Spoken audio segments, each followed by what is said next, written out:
Madam industry నుంచి casting coach మీద women commission తలుపు తట్టారా ఎవరన్నా సినిమా వాళ్ళు? అయిందండి. సో అలాంటి టైంలో ఏంటి మీ యాక్షన్ ఏంటి, ఎలా ఉండేది అసలు? అక్కడ వాదనలు ఎలా ఉండేవి, ఎలా వెళ్ళేది ఆ కేసు ముందుకి? అంటే ఫ్రాంక్లీ స్పీకింగ్ ప్రాబ్లం అయినప్పుడు వస్తున్నారు, వచ్చిన తర్వాత మేము టైం ఇవ్వడం కానివ్వండి, కేసు రిజిస్టర్ చేసుకోవడం కానివ్వండి అన్నీ జరుగుతున్నాయి.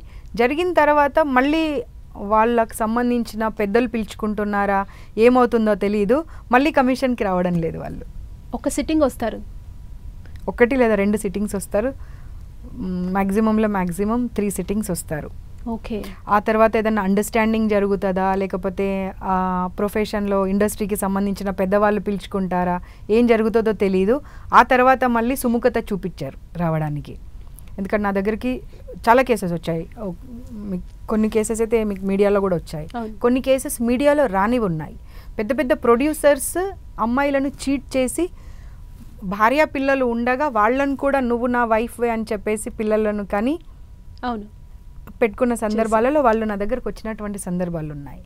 ఆ తర్వాత న్యాయం అంటారు, వాళ్ళని పిలిపించడానికి నోటీస్ అన్ని ప్రిపేర్ చేసి పెడతాము. పెద్ద నిర్మాతలేనా అందులో ఉన్న? పెద్ద నిర్మాతలు, చాలా పెద్ద నిర్మాత, పేరు చెప్పకూడదు కానీ చాలా పెద్ద నిర్మాత. ఈ మధ్యనే తన ఒక మూవీ చాలా పెద్ద హిట్ అయ్యింది. సో నిర్మాతకి సంబంధించిన వాళ్ళు వచ్చారు, కొరియోగ్రాఫర్స్కి సంబంధించిన వాళ్ళు వచ్చారు, సింగర్స్కి సంబంధించిన వాళ్ళు వచ్చారు, చాలామంది వస్తారు. బట్ సేమ్ థింగ్, మళ్ళీ ఆ ఇండస్ట్రీ కట్టుబాట్ల నుండి బయటకి వీళ్ళని పంపించకూడదు అనుకుంటారా, థ్రెటన్ చేస్తారా, లేకపోతే ఒక అండర్స్టాండింగ్ చేస్తారా, ఏం చేస్తారో తెలియదు కానీ మళ్ళీ వాళ్ళు రారు, మళ్ళీ వచ్చి ఏం జరిగింది అనేది కూడా చెప్పరు వాళ్ళు. ఆ సందర్భంలో ఎలా అనిపిస్తుంది మేడం? ఎందుకంటే యాజ్ ఏ ఉమెన్ కమిషన్ చైర్పర్సన్గా మీరు ప్రతి సమస్యని సాల్వ్ చేయడానికి ఉంటారు. మీ దగ్గరకు ఒక సమస్య వచ్చినప్పుడు ఎలా అయినా అమ్మాయికి న్యాయం చేయాలనే ఇదితో మీరు ప్రాసెస్ స్టార్ట్ చేసినప్పుడు వాళ్ళు 1-2 సిట్టింగ్స్కి వచ్చి ఆపేసిన తర్వాత మీ ఫీలింగ్ ఏంటి అసలు? అనిపిస్తుంది అంటే వీళ్ళు కొంతమంది ఏమో ఒక ఆర్థికంగా ప్రతి ఒక్కరికి అవసరం అనేది మనందరికీ తెలుసండి. సో ఆర్థికంగా మనము ఎదగాలి అనుకున్నప్పుడు ప్రతి అమ్మాయి కానివ్వండి అబ్బాయి కానివ్వండి ఒక కెరియర్, ఒక ప్రొఫెషన్ అనేది ఉండాలి డెఫినెట్గా. సో అలా కేవలం ఆర్థికంగా ఎదగడం కోసమో లేకపోతే ఒక ప్రొఫెషన్ లాగా తీసుకొని వచ్చినప్పుడు మీరు దాన్ని అడ్వాంటేజ్ తీసుకోవడం అనేది కరెక్ట్ కాదు.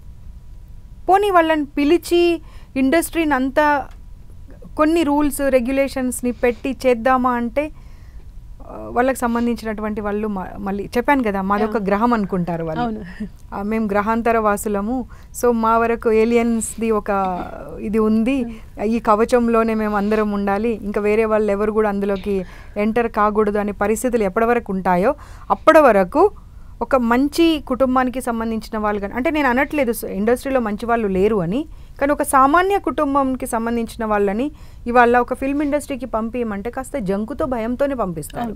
కానీ ఆ జంకుతో భయంతో పంపించేటువంటి సందర్భం కాకుండా నేను ఒక డాక్టర్ని అవుతాను, ఒక అడ్వకేట్ని అవుతాను, ఒక సాఫ్ట్వేర్ ఇంజనీర్ని అవుతాను, లేదా ఒక టీచర్ ప్రొఫెసర్ అవుతాను అన్నప్పుడు ఎలాగైతే పంపిస్తున్నారో ఆ ఇండస్ట్రీకి కూడా అలా పంపించే రోజు వచ్చినప్పుడు ఆ రోజు ఈ ఇండస్ట్రీ కూడా అన్ని ఇండస్ట్రీలతో పాటుగానే అనేటువంటిది మనం ఆలోచించవచ్చు.